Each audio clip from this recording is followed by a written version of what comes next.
আপুনি যদি নিজকে ইয়াং দেখাব খোজে তেনেহ'লে এই 10টা ফিটনেছৰ অভ্যাস অন্তৰ্ভুক্ত কৰক। তাৰ প্ৰথমতে হৈছে নিয়মীয়াকৈ ব্যায়াম কৰক।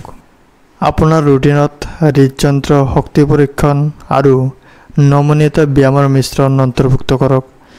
দিনটোত কমেও 30 মিনিটৰ বাবে লক্ষ্য ৰাখক যাতে আপোনাৰ সামগ্ৰিক স্বাস্থ্য বৃদ্ধি পায় আৰু যৌৱনকালীন শৰীৰটো বজাই ৰাখিব খোজে। 2 নম্বৰত গোটেই দিনটো হাইড্ৰেটেড হৈ থাকক। দিনটোৰ ভিতৰত প্ৰচুৰ পৰিমাণে পানী খাব লাগে। হাইড্ৰেশ্যনে ছালৰ স্থিতিস্থাপকতা বজাই ৰখাত সহায় কৰে, বলিৰেখা হ্ৰাস কৰে আৰু সামগ্ৰিক শৰীৰৰ কাৰ্যকলাপক সমৰ্থন কৰে, আপোনাক সতেজ আৰু যৌৱনশীল কৰি ৰাখে। 3 নম্বৰত ভাৰসাম্য খাদ্য খাওক। ফল-মূল, শাক-পাচলি, ক্ষীণ প্ৰ'টিন আৰু স্বাস্থ্যকৰ চৰ্বিযুক্ত খাদ্য গ্ৰহণ কৰক। এইবোৰে অত্যাৱশ্যকীয় পুষ্টি আৰু এণ্টিঅক্সিডেণ্ট প্ৰদান কৰে যিয়ে বয়স বৃদ্ধিৰ বিৰুদ্ধে যুদ্ধ দিয়াত সহায় কৰে আৰু আপোনাৰ ছালখনক উজ্জ্বল কৰি ৰাখে। 4 নম্বৰত পৰ্যাপ্ত পৰিমাণে টোপনি লওক। প্ৰতি নিশা 7 পৰা 9 ঘণ্টামান টোপনি অহাটো নিশ্চিত কৰক।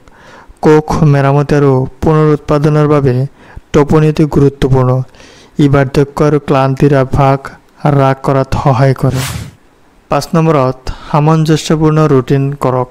এটা সামঞ্জস্যপূৰ্ণ ফিটনেছৰ ৰুটিনত আঁঠু লৈ থাকক। নিয়মিত শাৰীৰিক কাৰ্যকলাপে পেশীৰ টন বজাই ৰখাত সহায় কৰে, বিপাকীয় ক্ৰিয়া বৃদ্ধি কৰে আৰু সামগ্ৰিক শক্তিৰ মাত্ৰা উন্নত কৰে, যিয়ে কম বয়সীয়া চেহেৰাত অৰিহণা যোগায়। 6 নম্বৰ মানসিক চাপ ব্যৱস্থাপনা।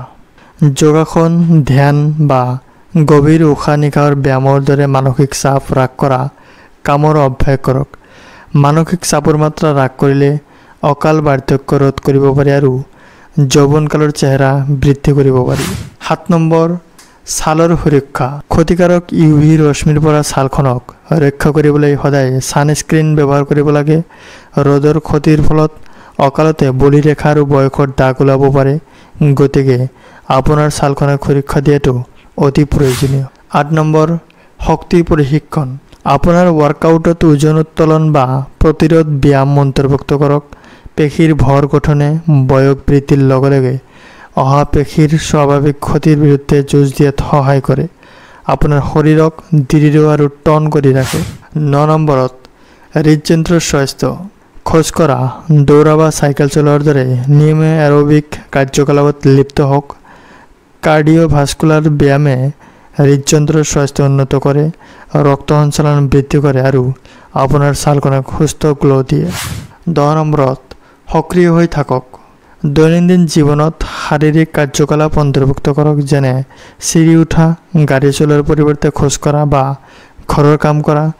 গোটেই দিনটো সক্ৰিয় হৈ থাকিলে আপোনাৰ শৰীৰটো চঞ্চল আৰু যৌৱনশীল হৈ থাকে। গতিকে ভিডিঅ'টি ভাল লাগিলে এটা লাইক কৰি দিয়ক আৰু শ্বেয়াৰ কৰি দিয়ক। ধন্যবাদ।